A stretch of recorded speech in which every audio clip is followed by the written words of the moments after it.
ഇടറുമൻ വഴികളിൽ കാവലായി നിൽക്കണേ.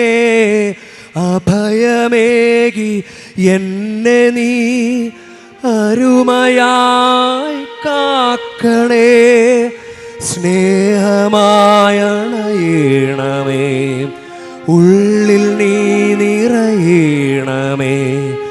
ഇടയ സ്നേഹമേ, കനിവിൻ ദീപമേ, ഉരുകി ഉരുകി തീർന്നിട ഒരു മെഴുകുതിരി പോൽ ഞാൻ.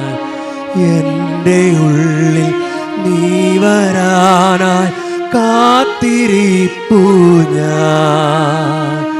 ഉരുകി ഉരുകി തീർന്നിടാൻ ഒരു മെഴുകുതിരി പോൽ ഞാൻ. എൻ്റെ ഉള്ളിൽ നീ വരാനായി കാത്തിരിപ്പു ഞാൻ. ഇവിടെ ഇങ്ങനെ മുട്ടിന് നിരങ്ങിയൊക്കെ പ്രാർത്ഥിക്കുന്നവരൊക്കെ എവിടെയൊക്കെ ഉരുകി ഉരുകി തീരുന്നുണ്ട് കർത്താവിന് വേണ്ടി. ഉരുകി ഉരുകി അങ്ങനെ എന്തെങ്കിലുമൊക്കെ ചെയ്ത് കർത്താവിൻ്റെ ഈ വരവിന് വേണ്ടി നല്ല സ്നേഹത്തോടെ നമുക്ക് കാത്തിരിക്കാം. എല്ലാവരും ഈ നാളുകളിൽ നല്ലൊരു ക്രിസ്മസ് ഗിഫ്റ്റ് 25 ദിവസം പ്രാർത്ഥിച്ചിട്ട് എനിക്കൊരു ക്രിസ്മസ് ഗിഫ്റ്റ് കിട്ടിയേ എന്ന് സമൂഹ മധ്യത്തിൽ വിളിച്ചു പറയാൻ പറ്റിയ വിധം കർത്താവെ ഇവരനുഗ്രഹിക്കണം.